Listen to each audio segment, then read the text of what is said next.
우리는 과거 어느 때보다도 빠르게 변화하는 세상 속에 살아가고 있습니다.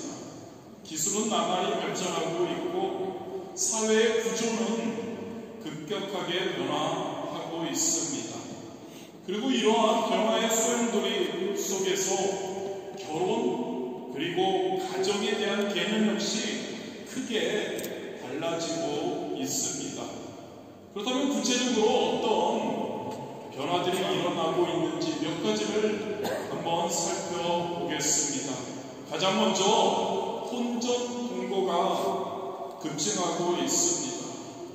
미국의 경우 25에서 34세 성인의 약 60%가 결혼 전에 동거를 경험했다고 합니다.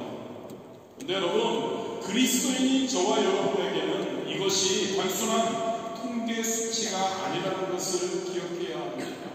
이것은 결혼의 의미와 가치에 대한 우리 사회의 인식이 얼마나 변화했는지를 보여주는 중요한 지표인 거죠. 두 번째로는 이혼율이 계속해서 높아지고 있습니다.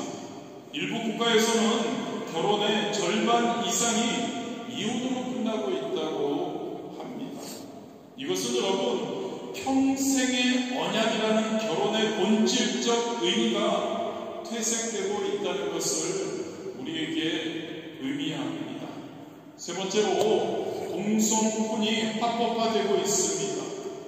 2023년 기준으로 전 세계 37개 국에서 동성혼이 법적으로 인정되고 있죠. 이것은 하나님께서 제정하신 결혼의 정의에 대한 직접적인 도전이라고 할 수 있습니다. 네 번째로는 출산율이 급격히 떨어지고 있습니다. 많은 선진국에서 출산율이 대체 출산율 이하로 떨어지고 있죠. 이는 생육하고 번성하라는 하나님의 명령과 배치되는 현상이죠. 다섯 번째로는 다양한 가족 형태가 등장하고 있습니다. 한부모 가정, 재혼 가정, 입양 가정, 동성 가정 등 전통적인 가족 형태를 벗어난 다양한 형태의 가족이 증가하고 있죠. 이러한 변화는 우리에게 가족이라는 그 정의에 대해서 다시 한번 생각해 보게 합니다. 마지막으로 성 정체성에 대한 인식이 변화하고 있습니다. 전통적인 성 역할과 정체성에 대한 도전이 일어나고 있는 거죠. 이것은 여러분, 하나님께서 창조하신 남성과 여성의 구별에 대한 근본적인 의문을 제기합니다. 이러한 제가 열거해드린 여러 변화들, 여러분들이 너무나 매스컴을 통해서 그리고 여러분 자신들이 너무나 잘 아시는 이 변화들, 그리스도인이라고 하는 우리에게 많은 혼란과 도전을 안겨주고 있죠.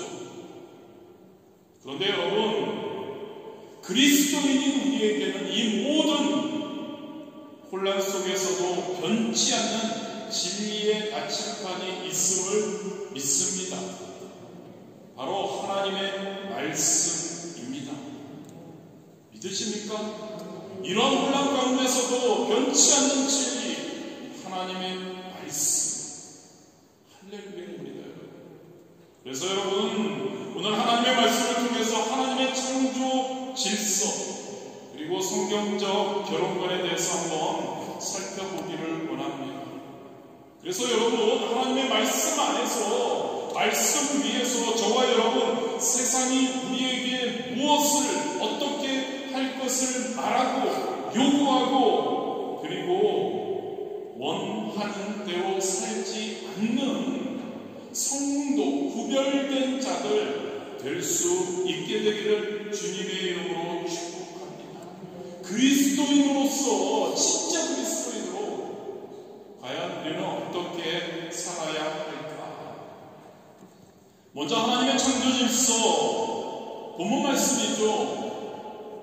말씀이 오늘 조금 길어서 본문 말씀 함께 낭독하지 않습니다만 여러분들 아실 겁니다. 인간 창조의 핵심을 우리에게 보여줍니다. 세 가지 중요한 진리를 우리가 발견할 수 있고, 저와 여러분 이 세 가지 진리를 항상 기억했으면 좋겠습니다. 가장 먼저 저와 여러분 우리 모두는 하나님의 형상대로 창조되었다는 것이죠. 할렐루야.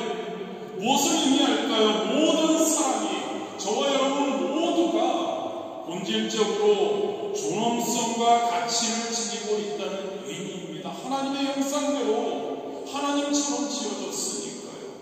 즉 우리가 서로를 어떻게 대해야 하는지에 대한 기본적인 지침이 우리에게 이 말씀을 통해 주어지죠.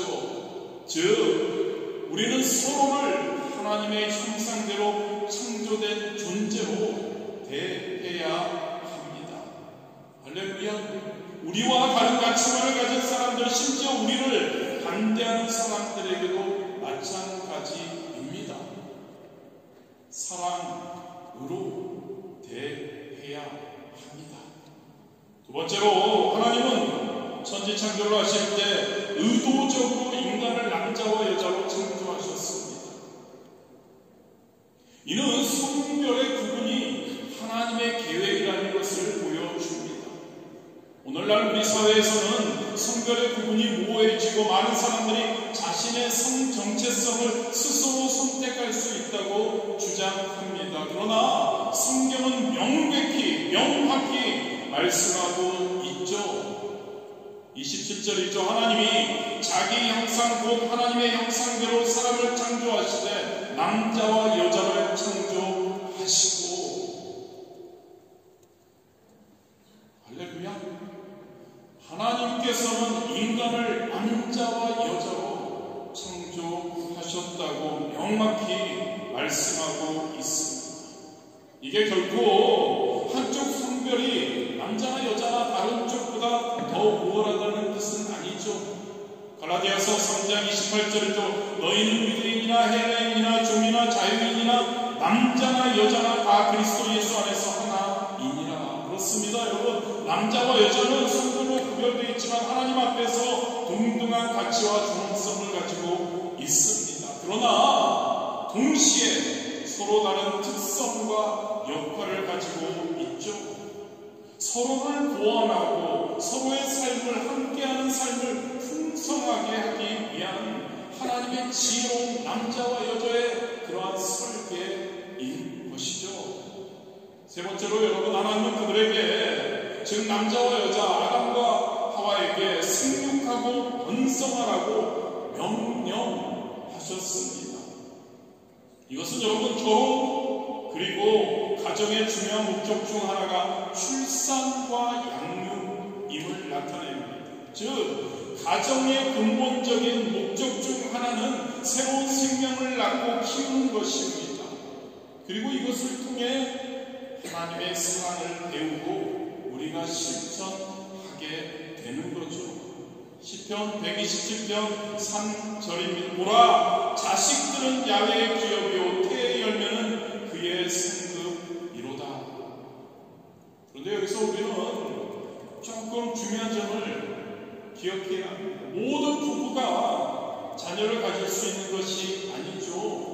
불임이나 건강상의 이유로 자녀를 갖지 못하는 부부들도 있다는 것을 우리는 기억해야 합니다.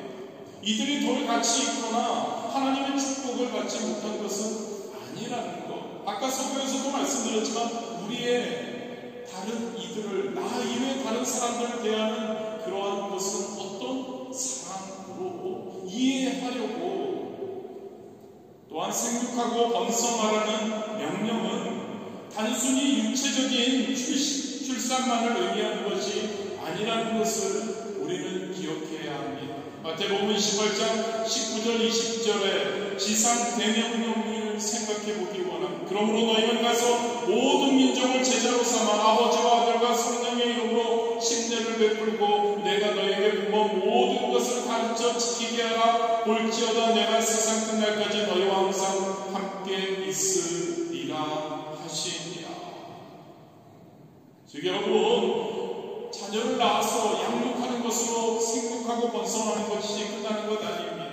영적인 의미에서 우리가 제자를 만들고 하나님의 나라를 현장에 나아가는 것도 포함된다는 것 우리가 꼭 기억할 수 있게 되기를 원합니다.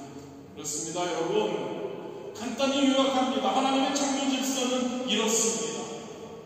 하나님은 하나님의 형상대로 우리를 창조하셨습니다. 할렐루야. 그리고 우리를 남자와 여자로 창조하셨습니다.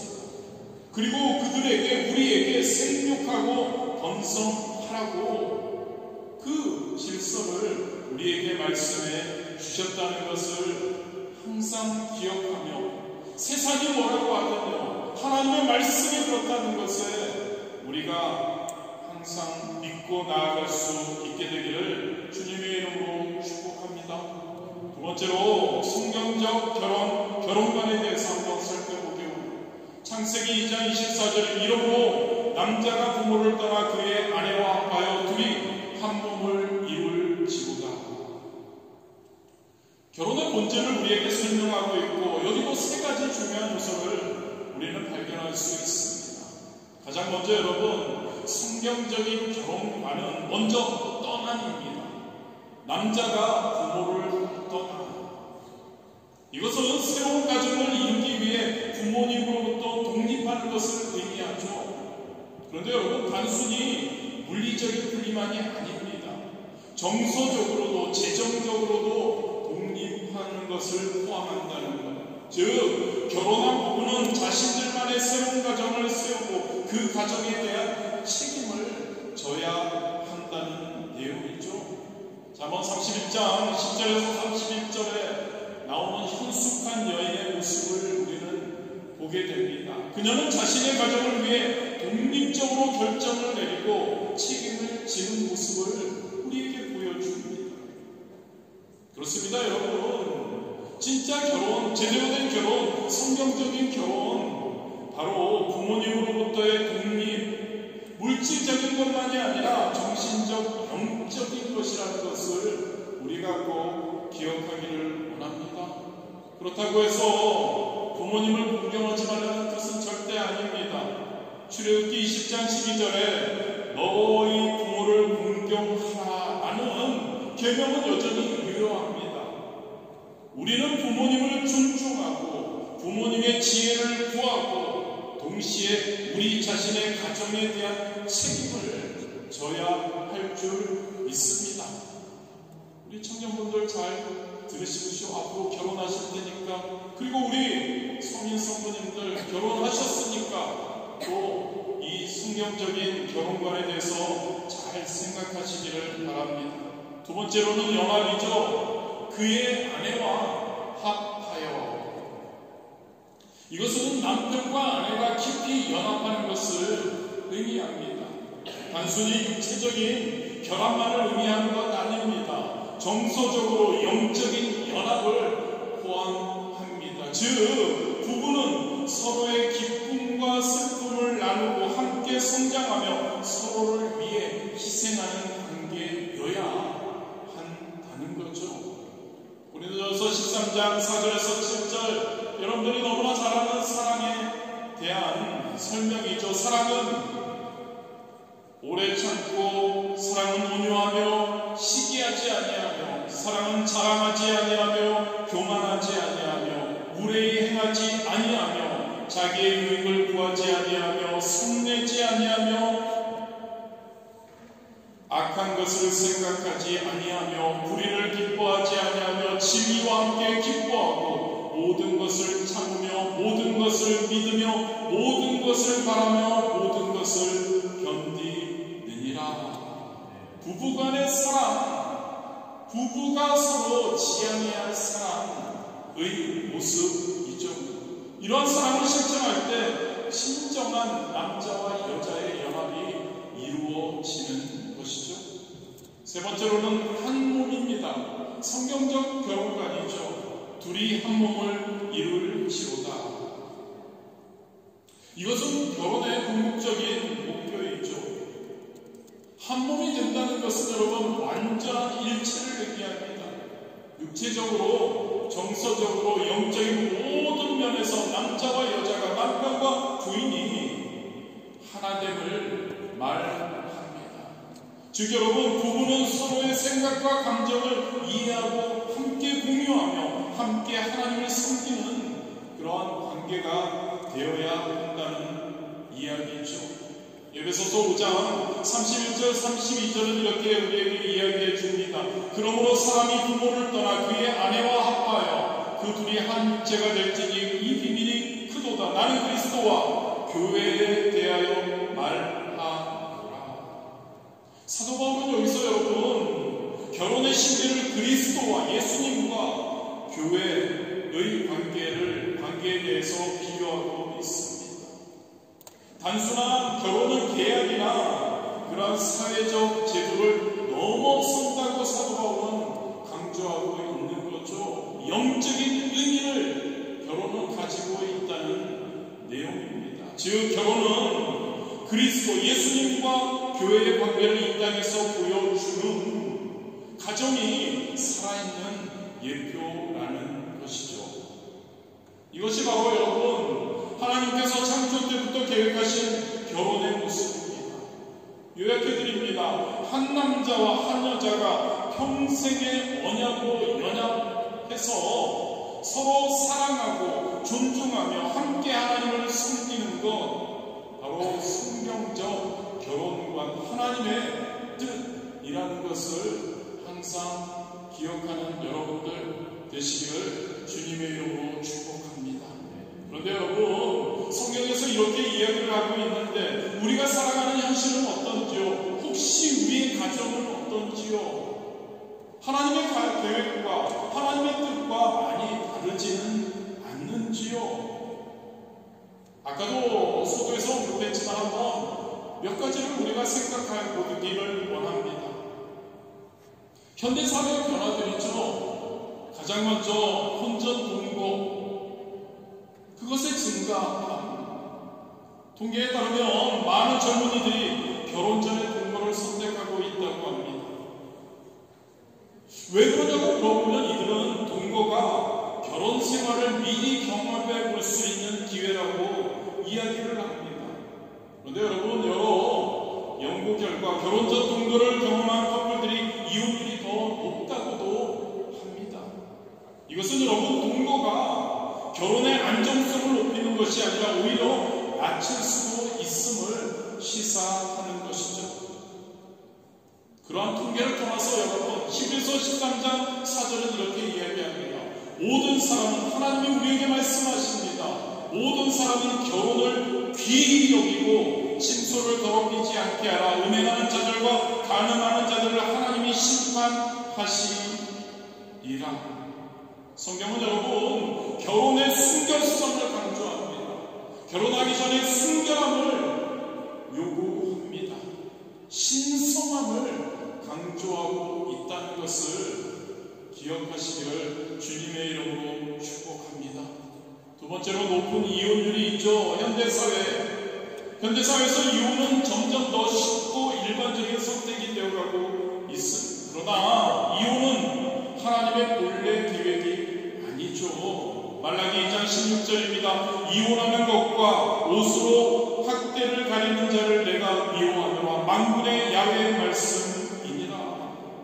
물론 상황이 심각한 학대가, 그리고 배우자의 지속적인 부정과 같은 경우 이혼이 불가피할 수는 있습니다. 하지만 이것은 최후의 수단이어야 하는 거죠. 화해와 회복을 위해 최선을 다해야 합니다. 그렇습니다. 여러분, 결혼 평생의 언약임을 기억할 수 있게 되기를 원합니다. 어려움이 있을 때마다 하나님의 우리는 도우심을 구해야 하죠. 그러며 서로를 이해하려고 노력하고 용서하려고 노력하는 것이 너무나 우리 그리스도인들에게 필요한 줄 믿습니다. 세 번째로 동성혼의 합법화 있죠. 2000년 내전하기를 시작으로 많은 국가에서 동성혼이 합법화되고 있습니다.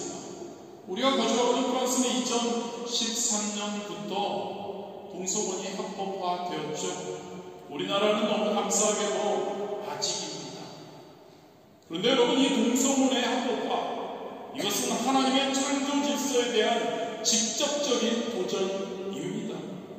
로마서 1장 26절 27절은 이에 대해서 무엇보다 명확히 우리에게 말씀하고 있습니다.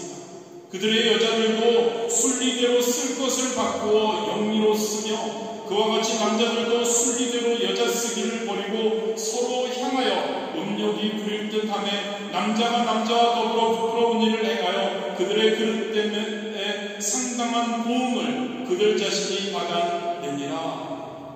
동성애도 동성혼도 하나님은 절대 안 된다고 말씀하고 있습니다. 할렐루야. 되게 무거우십니까? 그런데 여러분, 아까 서두에도 말씀드렸죠. 하나님의 말씀은 진리인 줄 믿습니다. 우리의 삶 가운데 우리가 기준으로 가져야 할 것은 하나님의 말씀뿐인 줄 믿으시기를 바랍니다. 물론 그렇다고 해서 서두에도 말씀드렸지만 동성애자들을 미워하거나 차별해서는 당연히 안 되죠. 그들도 하나님의 형상대로 우리처럼 창조된 존재이죠. 그들도 우리와 마찬가지로 하나님의 사랑과 구원이 필요한 죄인들이죠.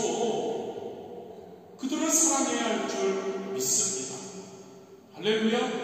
그런데 동시에 진리, 하나님의 말씀, 진리를 절대 타협하지 않고 우리는 지켜 나아가야 할 줄 믿습니다. 네 번째로 출산율 저하가 있습니다. 많은 선진국에서 출산율이 대체 출산율, 즉 애들이 태어나고 그 태어남이 이 인구를 다시 대체할 수 있는, 우리나라가 그렇죠. 1점 몇이라고 1.2인가 그런데 한 애들이 태어나는 것이 한 커플이, 그런데 그것이 우리나라는 1도 안 된다고 합니다. 점점 인구가 줄어가는 것이죠. 이것은 여러분 생육하고 번성하라는 하나님의 명령과 배치되죠. 물론 모든 부부가 자녀를 가질 수 있는 것은 아니지만 우리는 생명의 가치를 존중하고 다음 세대를 양육하는 것 중요성을 우리는 항상 인식해야 할 줄 믿습니다. 그렇다면 마지막으로 여러분, 이런 변화들 앞에서 우리 그리스도인들은 어떻게 대응해야 할까요? 금요 성령 충만 저녁 예배 때도 함께 나눴습니다. 성령 충만하기 위한 조건과 방해 요소와 그것을 어떻게 극복할 것인지를 나누었습니다. 그 중에 하나죠, 여러분. 성령 충만의 방해 요소입니다. 그리고 저와 여러분이 하나님을 믿고 하나님 뜻대로 살아가는데 여러분 너무나 부딪히는 것이죠. 그리스도인은 이렇게 살아가야 합니다. 성경적 가치관을 굳건히 지키며 살아가야 할 줄 믿습니다. 그리스도인들 성경 충만의 방해 요소인 세상의 가치관을 절대 우리는 쫓아서는 안 됩니다. 할렐루야. 저와 여러분에게는 오로지 하나님입니다. 믿으십니까? 저와 여러분에게는 오로지 하나님입니다. 제가 끝까지 한번 해보겠습니다. 저와 여러분은 오로지 하나님입니다. 저와 여러분은 오로지 하나님의 말씀입니다. 저와 여러분은 오로지 하나님의 기쁨입니다. 저와 여러분은 오로지 하나님의 영광만 이어야 할 줄 믿습니다. 성경적 가치관입니다, 여러분. 저와 여러분이 진짜 하나님을 사랑한다고 하고, 저와 여러분이 하나님 뜻대로 살기를 원한다고 하고, 그래서 저와 여러분이 이 자리에 예배드리기에 와서 함께 예배하는데 왜 그렇습니까? 세상과는 구별되어야 합니까? 할렐루야. 세상 사람들은 지금 주일날 아침이 아니죠. 오후 최고 쉬어야 할 때고 최고 누려야 할 때인데 왜 우리가 이 자리에 함께 합니까? 왜냐하면 우리에게는 오직 하나님입니다. 할렐루야. 우리에게는 오직 하나님의 말씀이 가장 소중하니까요. 우리에게는 하나님이 우리에게 명령하시는 그 하나님의 말씀, 통해 우리가 어떻게 살아야 할지에 대한 그것이 가장 중요하니까요. 우리에게는 하나님의 기쁨이 가장 소중하니까요. 우리에게는 하나님의 영광이 우리에게는 가장 중요하니까요. 성경적 가치관, 하나님의 말씀대로 살아갈 수 있는 저와 여러분이 되어야 할 줄 믿습니다. 위에서는 하나님의 말씀, 그리고 우리가 결정하고 우리가 행동할 때 우리는 항상 고민해야 합니다. 과연 이게 성경적 가치관에 맞는 결정인지, 나의 이 말 한마디가, 나의 이 행동 하나가 과연 하나님의 말씀대로 해가는 건지, 하나님의 우리에게 명하신 가치관대로 하는 것인지 끊임없이 점검하는 저와 여러분, 이 세상을 살아나가며 승리하기 위해서 두 번째로 우리는 사랑과 긍휼의 자세를 그리스도인으로 가져야 하는 이 세상을 살아가면서 예수님께서 보여주신 것처럼 죄는 미워하되 사랑은 사랑, 할렐루야, 죄는 미워하되 사랑은 사랑해야 합니다. 이를 위해서 다른 가치관을 가진 사람들을 판단하지 않고 그들을 이해하려고 노력해야 합니다. 아까 아니라고 했지만 동성애자들도, 그리고 불가피하게 이혼한 분들도, 그리고 미혼모 분들도, 사회적 약자들도 절대 차별하지 않고 사랑으로 우리는 이해하려고 애쓰고 이해하고 우리는 대해야 합니다. 왜 그럴까요? 요한복음 8장 7절 예수님이 이렇게 우리에게 말씀하시죠. 너희 중에 죄 없는 자가 먼저 돌로 치라. 감히 누가? 우리 모두 죄인 아닌가요? 우리 모두 하나님의 은혜가 필요한 존재라는 것을 우리가 기억하기를 원합니다. 그러나 또 강조합니다. 그러나 성령, 하나님의 말씀 진리를 절대 타협하지 않고 지켜 나아가야 할 줄 믿습니다. 세 번째로는 건강한 결혼의 모델이 그리스도인들이 되어야 합니다. 부부간의 사랑, 존중을 실천하고 우리 자녀들에게 그 모습을 보여주어야 하죠. 우리 자녀들에게 결혼한 모습이, 부부의 모습이, 행복한 모습이 보여줘야 우리 자녀들이 결혼을 하죠. 어떠한 갈등이 있을 수 있죠. 당연히. 그러나 그때마다 하나님의 방법으로, 성경적인 방법으로 해결하는 모습을 우리는 가정에서 보여줄 수 있어야 하죠. 골로새서 3장 18, 19절이죠. 아내들아 남편에게 복종하라. 이는 주 안에서 마땅하니라. 남편들아 아내를 사랑하며 괴롭게 하지 말라. 네 번째로 여러분, 우리는 다음 세대를 위해서 힘써야 합니다. 잠언 22장 6절이죠. 마땅히 행할 길을 아이에게 가르치라. 그리하면 늙어도 그것을 떠나지 아니하리라. 네, 여러분, 이것은 여러분들에게 강조드립니다. 가정에서 먼저 제대로 이루어져야 합니다.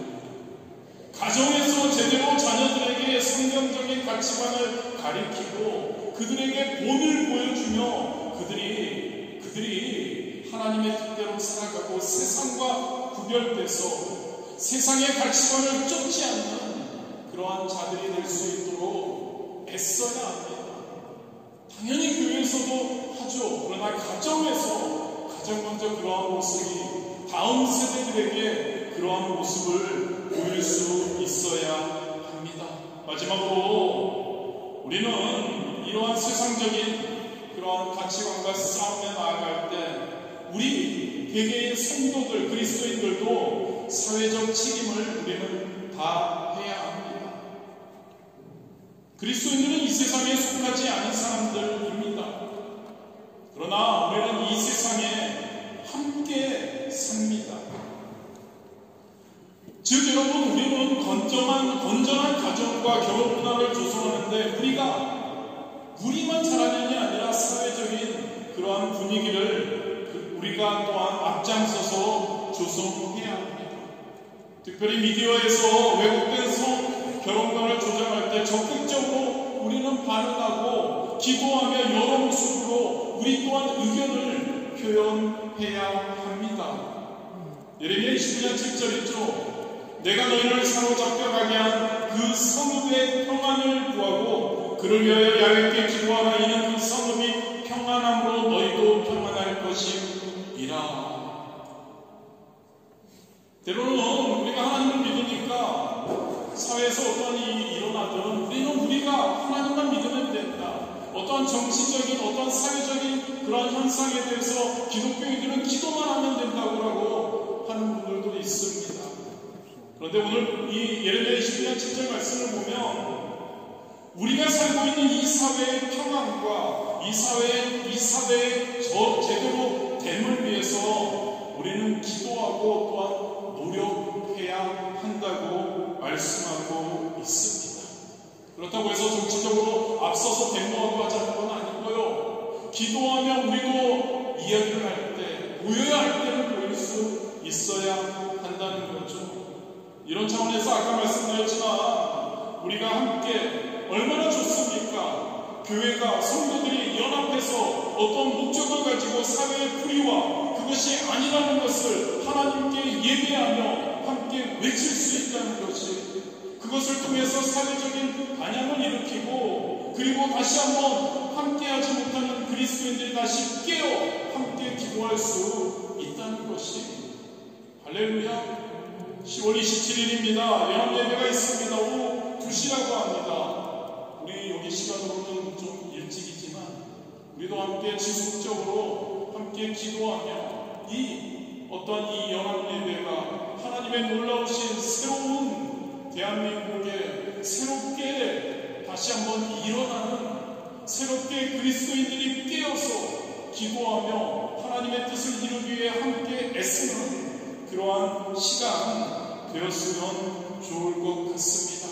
지속적으로 기도하시고 또 우리도 예배마다 함께 기도할 것입니다. 말씀을 마무리하겠습니다. 우리가 함께 살펴본 것처럼 우리가 살고 있는 이 시대는 분명 많은 도전과 어려움이 가득합니다. 성경적 결혼관 그리고 가정의 가치가 위협받고 있는 것이 진짜 사실입니다. 주변을 보고 뉴스를 들을 때마다 막막하게 느껴집니다. 그런데 여러분, 마지막으로 여러분들에게 희망, 소망을 한번 드리기 원합니다. 저와 여러분에게는 이 사회를 변화시킬 수 있는 희망이 있다는 것을 세 가지만 여러분들에게 간단히 말씀드리겠습니다. 가장 먼저, 하나님은 여전히 주권자이심을 믿으시기를 바랍니다. 세상이 아무리 변해도 하나님의 뜻은 이루어짐을 믿으시기를 바랍니다. 이사야 46장 10절이죠. 내가 종말을 처음부터 고하며 아직 이루지 아니한 일을 옛적부터 보이고 이르기를 나의 모략이 설 것이니 내가 나의 모든 기뻐하는 것을 이루리라 하였노라. 우리 하나님은 여전히 주권자이십니다. 믿으십니까? 우리 하나님은 전능자이십니다. 우리 사도신경을 통해서 우리가 함께 나누었죠. 우리 하나님은 누구시라고? 전능하신 분이시고 우리 하나님은 창조주이시고 우리 하나님은 우리의 아버지 되십니다. 그 하나님은 주권을 가지고 이 땅을 다스리고 계시기 때문에 우리가 지금 우리의 사회가, 우리 현대 사회가 힘들고 어려울 수 있으나 우리는 소망을 가질 수 있는 줄 믿습니다. 두 번째로 여러분, 예수 그리스도의 복음은 여전히 능력이 있는 줄 믿으시기를 바랍니다.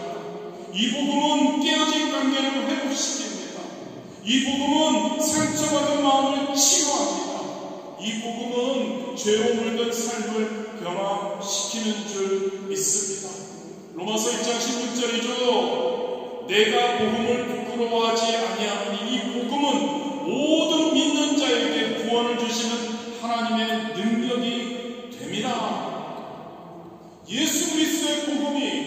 저와 여러분을 통해 전파될 때 놀라운 역사가 일어날 줄 믿습니다. 예수 그리스도의 복음을 위해서 우리가 기도하며 함께 모여 예배하며 함께 선포하며 나아갈 때 이 사회가 변화될 줄 믿습니다. 마지막으로 세 번째죠. 저와 여러분에게 소망, 희망, 바로 성령님께서 우리와 함께 계시는 것을 믿으시길 바랍니다. 그분께서 우리에게 힘을 주시고 우리에게 지혜를 주실 것이고 그분께서 우리에게 능력을 주실 것이고 그래서 이 새로운 어려운 시대를 잘 헤쳐나갈 수 있게 하여 주시리라 믿습니다. 요한복음 14장 26절이죠. 보혜사 곧 아버지께서 내 이름으로 보내신 성령 그가 너에게 모든 것을 가르치고 내가 너에게 말한 모든 것을 생각나게 하시리라. 주변을 바라보면 매스컴을 통해 듣는 내용들 우리는 그래도 그리스도인들이기 때문에 이것이 아닌데 하면서 굉장히 어려운 과연 이것이 어떻게 진행될까 등등 많은 생각을 하게 되는 그때 낙심하지 않았으면 좋겠습니다. 두려워할 필요가 없는 줄 믿습니다. 저와 여러분은 그저 우리의 전능하신 하나님 그 예수 그리스도 그리고 우리와 함께 하시는 성령님을 믿고 우리는 이 시대에 어떻게 하든 성령 충만해서 하나님의 뜻대로 이 세상에서 빛과 소금의 역할을 감당하기 위해 애쓸 수 있게 되기를 주님의 이름으로 축복합니다. 여러분의 가정이 하나님의 사랑과 은혜로 충만하기를 바랍니다. 여러분의 결혼 생활이 이 세상에 하나님의 영광을 나타내는 도구가 되기를 진심으로 축복합니다. 그래야 할 때 여러분 우리 교회 그리고 파리 사회 그리고 나아가서 우리 주국 대한민국 프랑스의 하나님의 창조 질서와 성경적 결혼관이 회복되는 복된 변화 일어날 줄 믿고 그것을 우리가 경험할 수 있게 되기를 주님의 이름으로 축복합니다.